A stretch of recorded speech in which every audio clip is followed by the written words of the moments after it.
Go live.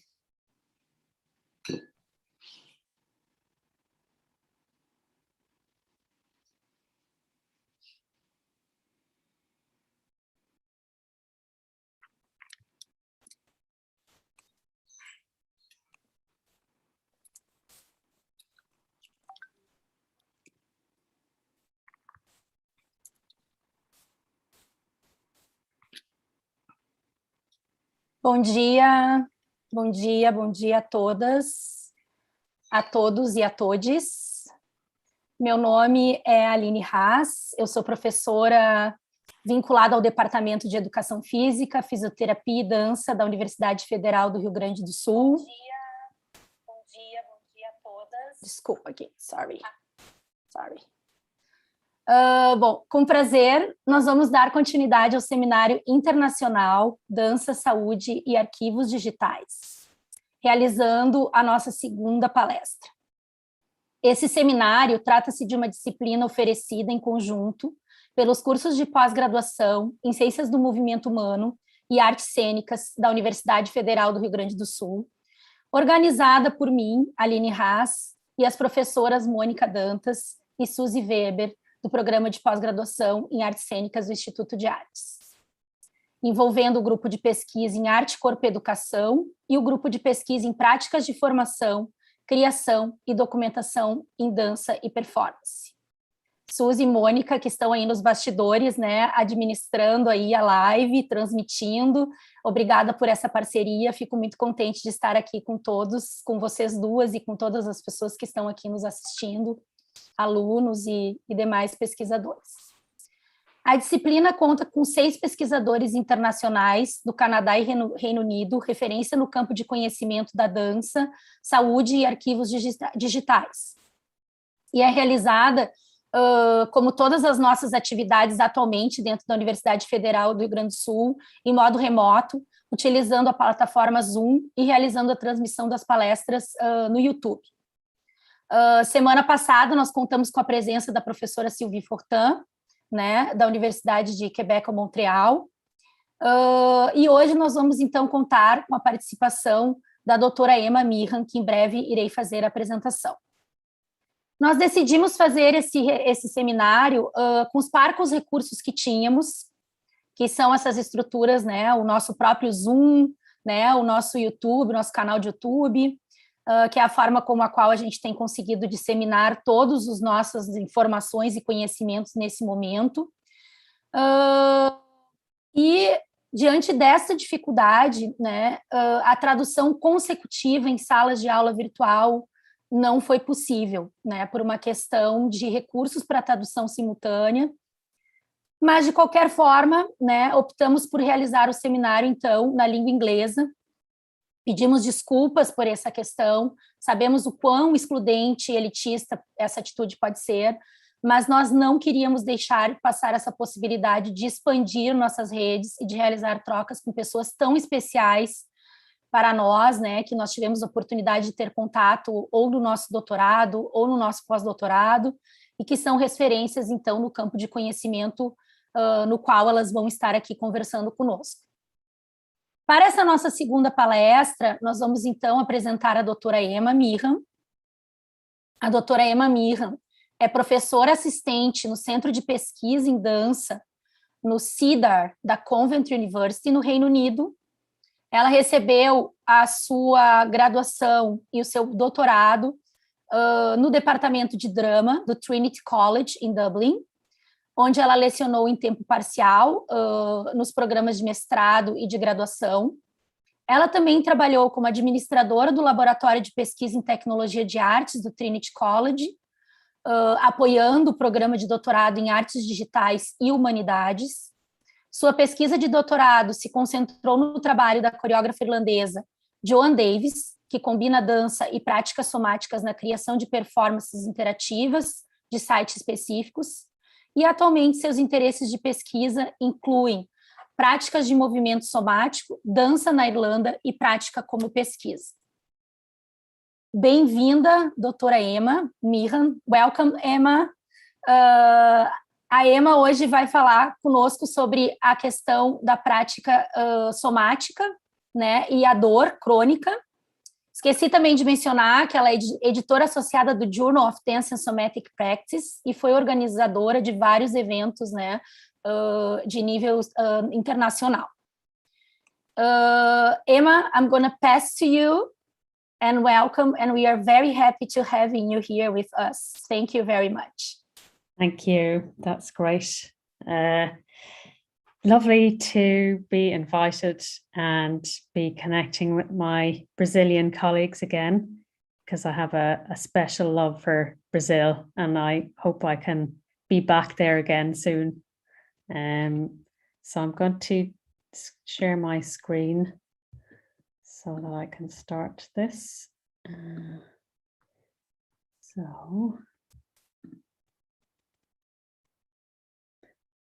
So play. So now you can see that, right? Yes, yes. Okay. So that's nice. So I'm going to put you in the corner so I can see you as I'm talking. So hopefully that doesn't bother you. I'm not sure what you can see, but it's nice for me to see other people as I'm speaking. So yeah, Alina has been sort of involved with this network that I've set up around somatic practices and chronic pain. And it's something I developed with Professor Bernie Carter, who works she actually works with children and families who have chronic pain. And I just noticed I have a typo, Dr. Emma Meehan and Professor Bernie Carter there. And the network the idea is to bring people together from very different backgrounds. So you have people from dance and somatic backgrounds, but also people who are physios, psychologists, nurses, all people who are working with chronic pain, but also interested in human movement and the moving body. And there's also people with lived experience of chronic pain who are part of the network as well. So Bernie can't be here today, but a lot of the ideas developed in this presentation were developed with her as well. So how do I go to the next slide here? So just, we always say as part of any network activities that we don't want to create any further pain. So just a reminder to you as we arrive that, to look after yourself during this presentation. So that might be things like noticing what position you're in and switching position if you need, maintaining movement if you need. Also obviously with computers, we can get quite drawn into looking at the screen, but, placing your eye line in different places to get some movement going and finding support. So whether that's your feet on the ground or your back on the chair or lying down, so you can experiment during the course of this with what you need. And a big thing I've learned during the course of this pain network has been about pacing. So one of the kind of basic pain management tools is remembering how to pace yourself. So that's something I'm trying to practice. So I hope during this presentation, I remember to take a breath and pause, and I remind you to pace yourself also. So that means if you need to get up and get a drink and come back, turn off your video, whatever you need to do, please just go ahead and do it.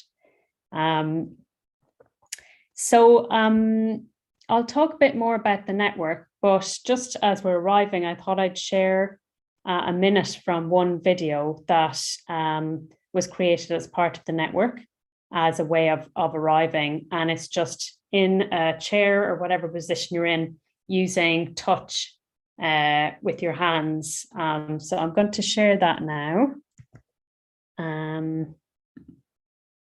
So I think this is it. So hopefully the sound will travel.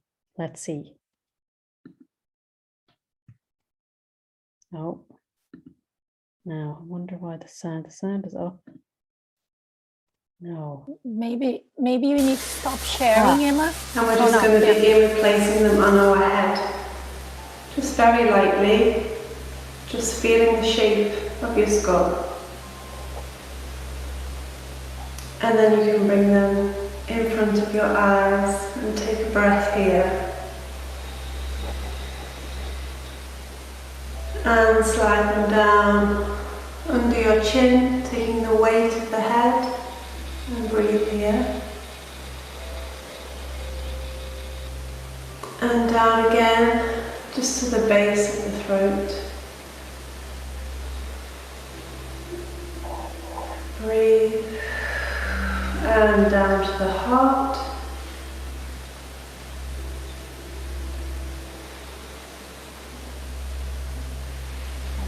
Just beneath there, so solar plexus. And then down to your belly.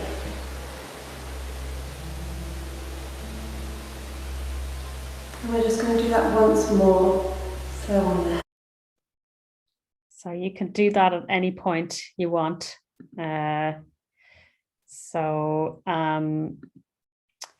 We, as part of the network, developed some videos, most of whom were developed with people who experience chronic pain. And this particular video was actually made for parents and carers of children who live with chronic pain and was developed with them as well. So I'll share the link at the end and you can practice some of these things if you like. So yeah, just to say a little bit about who we are and what we do. So obviously Bernie has the background and knowledge around pain research, and my background is more in dance and somatic practices.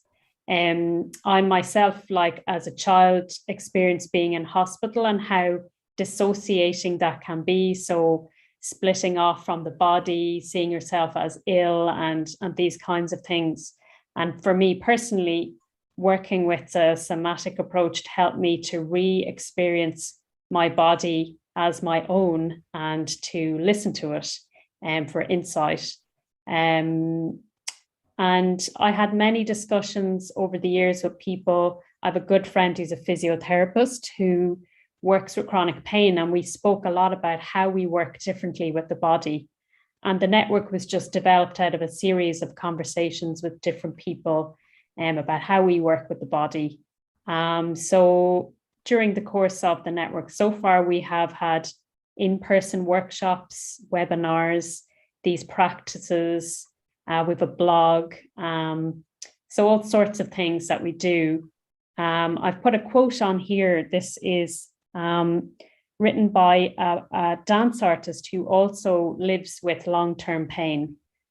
And she says, this is her approach, is about choreography as the creation of movement tasks that enable the expression, qualities, and skills of chronic pain bodies. So rather than only looking at the medical point of view of, pain being a problem that we need to resolve, but actually looking at people who live with pain as experts who understand their own bodies and who have developed skills that may be useful to all. And I give that example from earlier about pacing. And maybe that's really important if you live with chronic pain, but isn't that useful for all of us to learn about? So when we've been doing events, I've actually benefited from the adaptations we've made for people who live with chronic pain. So usually Bernie would present this part around defining chronic pain. So I will do my best. But it's a huge issue worldwide. It's nearly normal to live with chronic pain because so many people have it. So I think it was the International Association for the Study of Pain said there's 20% of the population worldwide are living with chronic pain. And just preparing for this presentation, I looked up in Brazil what studies have been done, and the numbers actually seem to be higher. So I was looking at a paper that was saying 40% of the population in Brazil have chronic pain. It's higher in women in Brazil. It's also higher in the south. Where did I write down? I think it's where you are actually. Yes, south and southeast of Brazil, it's higher. And arthritis is one of the most common, and lower back pain in Brazil. But generally, when we're talking about chronic pain, it's pain that lasts for over 3 months. And it's, the definition now is really actually relying on people who live with pain, because you can't see pain and you often can't measure it in traditional ways. So it's seen as an invisible disability. So you're looking at self-report of pain. So that's kind of a step forward. In fact, actually value the experience of people who live with pain, who in the past have often felt like not believed because people couldn't see what they were experiencing. It's also biopsychosocial in that, it might be a physical pain, but it might also affect the work you do, your relationships, your capacity to engage in social activities, which then often leads to anxiety and depression. So it's kind of a whole life encompassing concern. So like, for example, some examples of chronic pain are obviously this lower back pain, shoulder, neck pain, but it also can be things like fibromyalgia, which people live with, migraine. So it covers a lot of things. But I think I'll talk a little bit about why I think it might be useful to look at shared principles that could be useful across different things people live with. So in the UK, if people are lucky enough, they will get onto a pain management program, which is a public service. And these are usually multidisciplinary teams. So you'll have a physio, psychologist, you might have an occupational therapist. So they're coming together to deal with all these different parts of the pain experience. So I'd be interested to hear from you later, what's happening in Brazil, what's available in Brazil. So we can talk about that later. The other thing I wanted to do is kind of introducing somatic, because I know a lot of you probably already have a good idea of what somatic practices are. But I think doing this network has sort of challenged me to think about it in a different way. So often the healthcare professionals and people who live with pain that I've had contact with, many of them didn't know the word somatic practices. So to me, kind of a standard definition would be kind of to have body-mind awareness, to notice movement habits, to explore, open up possibilities of movement. But for a lot of people that I met, this was kind of a completely different way of thinking about movement, and the word somatic was maybe a little bit alienating. So we often came up against the term exercise, which is more kind of focused and directed. We use the word movement and dance to kind of depict the more exploratory nature of it, listening to body stories, and the importance of touch and experiencing energy inside the body came up, and also the environment you're in and how that affects how you experience your body. I think we've been thinking a lot more about principles of somatic practices rather than forms. So rather than thinking about particular forms like Alexander technique or Feldenkrais, which a lot of previous studies look at, is to actually look at, well, what's underlying all of these that might be of value. And the reason for that is because you want this material to be accessible and available to people, that they don't have to go to a particular practitioner long-term or train in a particular practice, for example. So we've been looking at a process orientation rather than end goal orientation. So what is the quality of movement? Facilitating exploration rather than demonstrating movement. seeing the whole person, not just the body part that's in pain, valuing lived experience and creativity and play. So I'll give you a quick look at our website, where we did a little bit of gathering ideas around what somatic practices are. And we also did some questionnaires with people about how would they describe it to other people, for example. And you can go to the website to look at all the other resources as well. So if I go back to this. So this is just to give you a taste of some of the questionnaires we did with people who came to workshops. And these are responses from people either from dance or from health, and how they described the practices we did. I really like this one in the bottom right corner, which is reinforcing the wonderment of the body. So yeah, I think in terms of being a researcher about somatic practices, it's really opened up my view of what it is, and sort of challenged any fixed ideas I had, which I think could be exclusionary. And then we did some surveys with people who'd experienced chronic pain who had accessed somatic practices. And Bernie Carter works with a lot of arts-based methodologies, and one of them is kind of making data into poems. And so she put together this poem from some of the data people sent to us. So I'll read this out. I've been too much in my head. I hadn't really thought about my body until that point. I feel I healed through the physical and how this connects with the mental. I need to find the root of my chronic pain. I don't want to keep taking medication. This only numbs the pain temporarily. Very structured practices make me tense and fixate on perfection. Clinical medical routes were unsuccessful. Movement gently stretches me out and loosens me up.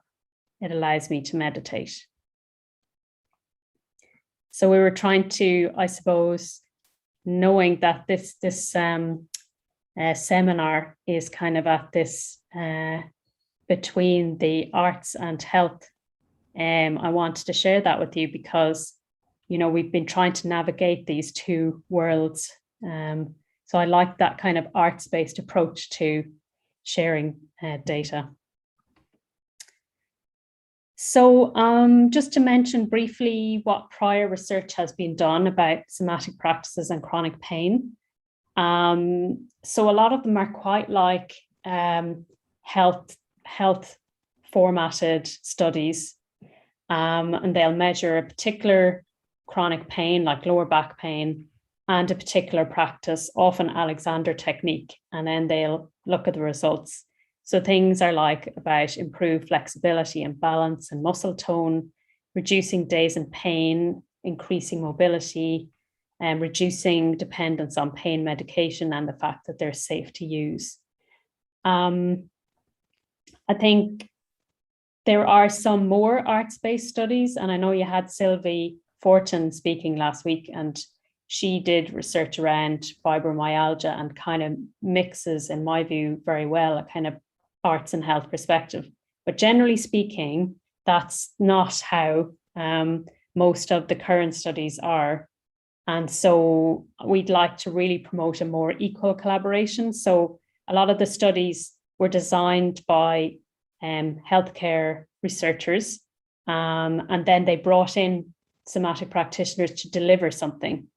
Now, I think if you could bring in the practitioners or somatic researchers earlier, you might actually start measuring different things, which I think would be really useful. For example, if your emphasis is on the process of moving, the end result, then you need to think about how do we record the process. And again, it focuses on specific forms, but we want to know what are the principles underlying these forms. And what else did I want to say? Yeah, I think the element of creativity was missing from them for me. These are creative practices, a lot of them, and I'd be curious to understand a bit more about that element. And of course, there's always this debate about what counts as evidence and what methods you can use. So hopefully I can return to that later. So we did an article which tried to bring together research from somatic practices and pain research and see where they could overlap. So it's still kind of in the theory level. So we hope to get more opportunities to apply these. And also I'd be curious to hear from you if you've worked with people who have pain, you know, if some of these elements came up. So this first part I wanted to talk about interoception. So it's kind of that tracking of the internal physiological condition of the body. So things like your heart rate, your breathing, the sense of tone in the muscles, things like that. And this is obviously core to many somatic practices, this kind of internal body tracking or awareness. And that also comes up a lot in chronic pain research. So this idea of, you know, if you're getting quite intense pain signals, there can be a hyper alertness. But at the same time, the studies seem to suggest that despite this alertness, there wasn't using this body knowledge as insight. So an example would be if, you know, I'm experiencing lower back pain while I'm sitting here, but I'm just experiencing it and focusing on it, but I'm not using that as information to change. So to find more comfort or ease. So now I'm going to, okay, I'm using that as insight, so I'm moving around it. So it's kind of contradictory, but that's what the research seems to be suggesting. I think people talked a lot about not trusting their body anymore, like feeling let down by their body when they experience pain. So I think then we start to contrast that with the somatic work and the aims of that. So, for example, kind of starting to notice body cues and seeing where that could take us, what information that gives us. One thing I've written here is about the whole body and not part of the body. So you could use your internal body awareness to shift your attention around. So, for example, if the pain signals are getting too acute in one part of the body, shifting your attention to somewhere else that feels good in the body and experiencing that. And yeah, using these as cues, reminders to shift and change position, potentially finding enjoyment in movement. But there was kind of one sort of word of caution, which is that interoceptive awareness could be quite overwhelming for people if they live with chronic pain. If they're already intensely feeling a lot of pain, for example, with fibromyalgia all over your body, and this would have to be used cautiously. And actually the attention is more about modulating your internal body awareness rather than intensely focusing on it. So I found that quite interesting as something to sort of incorporate into further practice. And then the two other aspects we looked at are exteroception and proprioception. So exteroception is more the awareness of the external environment. So, you know, touch, smells, support of the body, sight, what you can see. And then proprioception is more the awareness of the moving body in space. So effort and balance and things like that. We kind of put them together. They're very closely linked, certainly in pain. And of course, all of these things are interlinked: interoception, exteroception, and proprioception. They're not separate, but for the sake of trying to understand them, sometimes we pull them apart. I think one of the things that became quite clear in what we were reading is people can have high sensitivity to sensory stimuli if you're living with pain. Pain takes up a lot of attention, and other sensory stimuli can just be very overwhelming. So, for example, touch can become painful, sounds or smells too intense. And then there was also this sort of element of guarding your body. So if you experience pain, you might not want to move in space. You're kind of holding yourself away because you're maybe afraid. Maybe you're going to do more damage if you move or something like that. But the kind of indication is that movement is actually really important if you have chronic pain, because other parts of your body still need to stay well also. And it can kind of cause depression if people withdraw from social situations as well. So then we started to look at somatic practices and how we work with the environment in somatic practices. So to see it more as something stimulating that might motivate movement and enhance movement, rather than something to hold yourself away from. So one of these things is around connectivity. So could we explore movement that connects with our environment in a safe space to begin with, like finding support in the environment, and that may be increasing confidence and range of movement. And another element was the social aspect. So some of the research was showing that if you have pain, your perception is the effort it's going to take to traverse space is higher. So but this changes if there's another person in that space.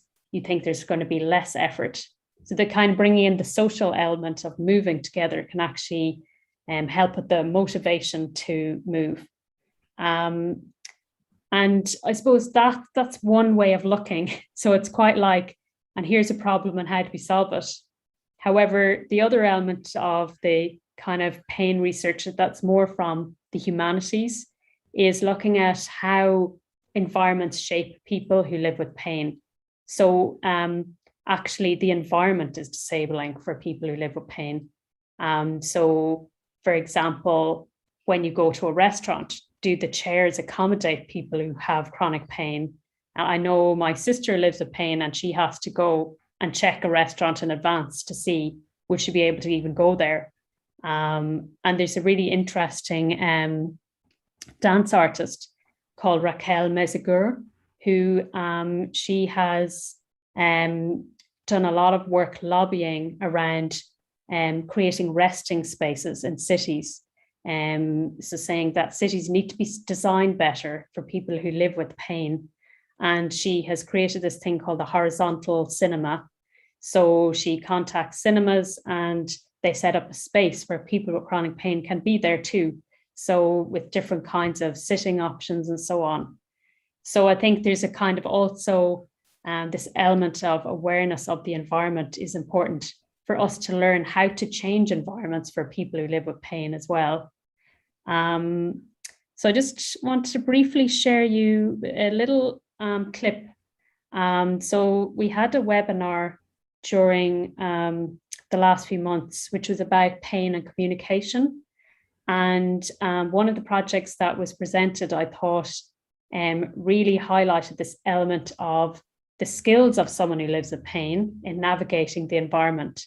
So I'm going to share you a clip from the Circling project. So I'll get that up. Let's see if I put it there. Here it is.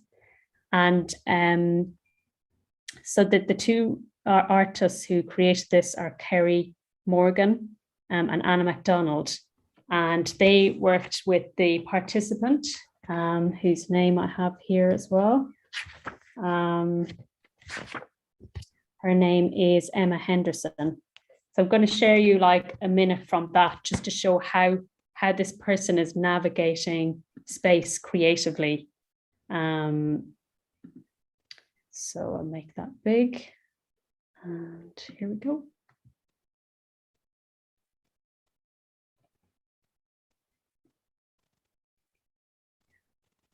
So you can see how she navigates her kitchen using support and weight objects in the environment.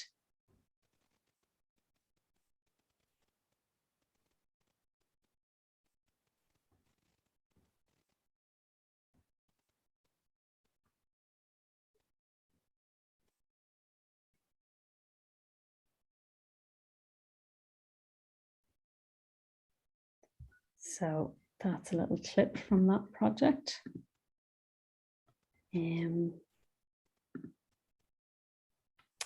All right. So I hope you're doing okay still. And if you need to, obviously, move around a bit, please feel free. So let's see how we're doing for time. Okay.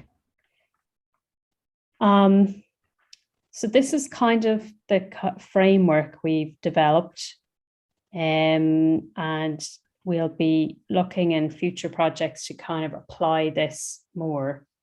So we've put these principles about interoception, exteroception, and proprioception, and what these might each focus on in somatic practices in exploring.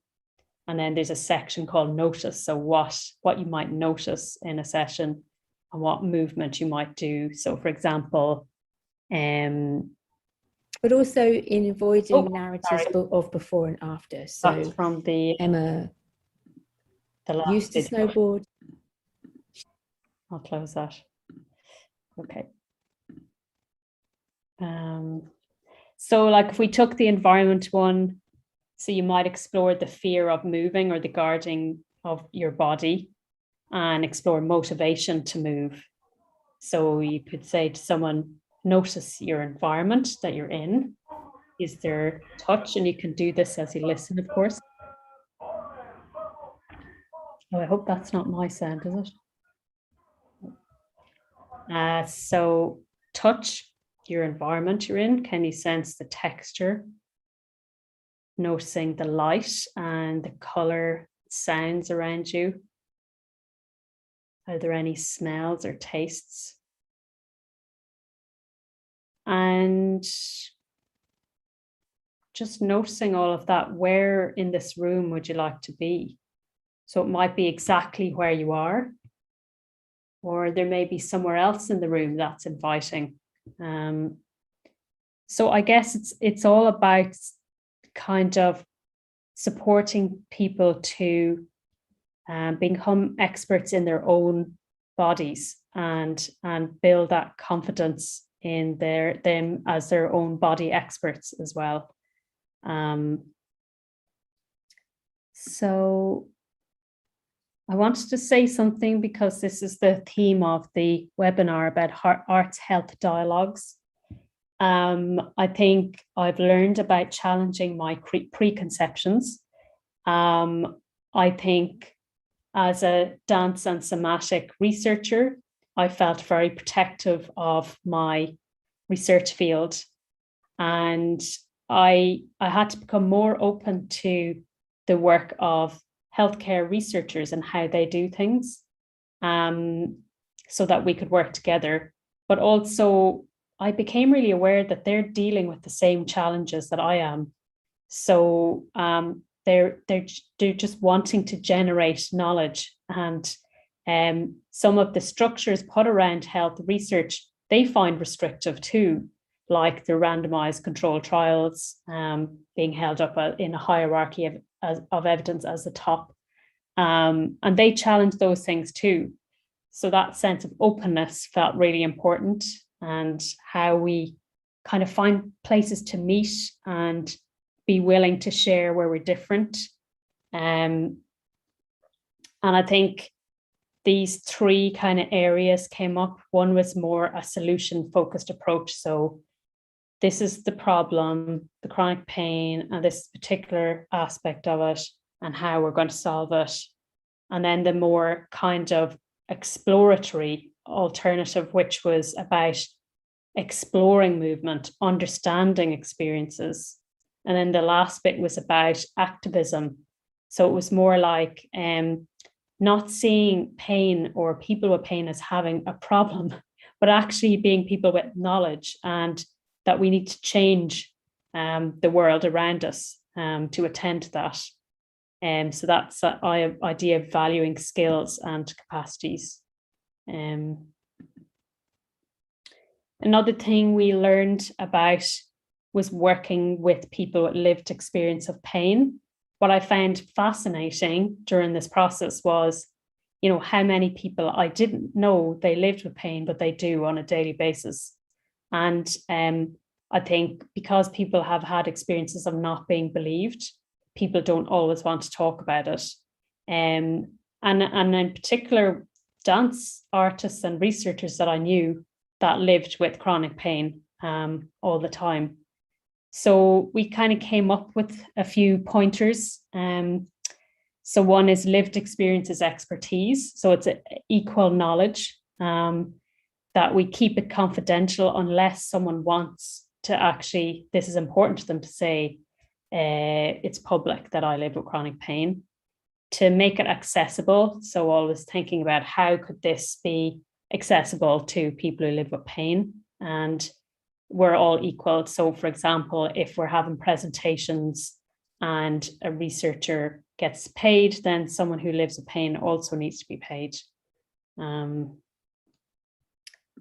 And so future research, I guess I've become aware that in order to make change in the health domain, you have to research in particular ways at the moment. And so if you want these approaches to be delivered in public health services, it has to fit into particular formats. So then I have questions about how will we research things like insight or motivation or expression. Often it's talked about a health intervention, and that's a word I really struggle with because it feels wrong to be intervening in someone's life. But actually it should be about creating together. And I actually see these principles of somatics more like life skills rather than an intervention. And yeah, I have this interest in process and not just the end result, but how we get somewhere. Because if we track how we get somewhere, then people can use it themselves. And obviously this collaborative research design with arts, health, and people who live with pain. The practical application is something I want to do more, working with different groups. So there's a few projects popping up with people working with different communities. And also recording negative experiences. So often, if you believe strongly in something, you kind of use research in order to support your claims. But actually, we have to be willing to say, well, maybe this doesn't work for everybody, and be willing to report why. So that's something Sylvie Fortin has written about as well. So in the network, we sort of brainstorm different projects. So I just see the network as a way of kind of blossoming, is the word that the Javanese dance artist Prakto talks about. So it's sort of creating situations for things to grow. So that's what I hope the network is. So if any of you want to do a project around pain and want space on the network website to share stuff, we're really open to that.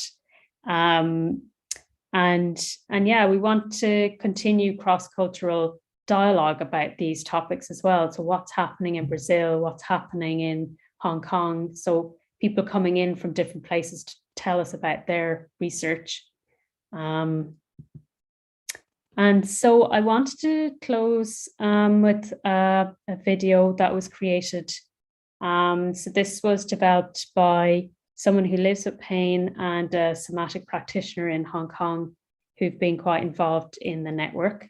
So I thought that might be a nice way to close before our discussion. So I'll just play 2 minutes of this, I think.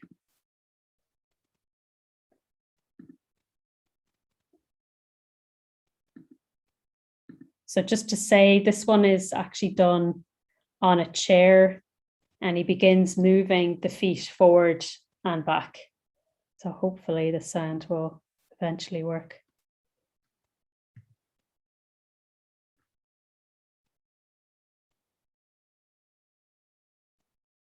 I need to go. Which is right here where the leg folds into the body. Let's call it the hip crease, right? If I allow this crease to bend a little bit more, I can actually turn my body. And I can do the same on the other side. And for most of us, you may notice a discrepancy. Right to left. We're not symmetrical. We might think we need to be, we might think we are. My heart is on the left. My liver is on the right. I'm not symmetrical. Again, we're showing this to you, but you can do it very, very small. It's better to move small than to stay completely still. I can be doing this and still have my arms available for other things that I need to do on my desk. Next, if I allow my feet and heels to play a little bit different direction. So that's Eugenia Kim and David Lung, and their proposal was about living in Hong Kong. You don't always have the space to do somatic practices, whether it's lying on the floor or moving in the space. So they wanted some chair-based practice that you could do. And also, if you had fatigue, if you didn't feel able to move very much, if your pain was very strong at a particular moment in time. And I think I forgot to say at the start, the very first video was by Lisa Dowler, who's done a lot of work with children and their parents in hospitals. So that's what I wanted to share today. There's our contact details, our website, and the article we wrote. And I would be really excited to hear from you about your work and anything related that you've been working on, and to talk more about this. And obviously also, if you need to take a break and move around before chatting, that is welcome too. So thank you very much.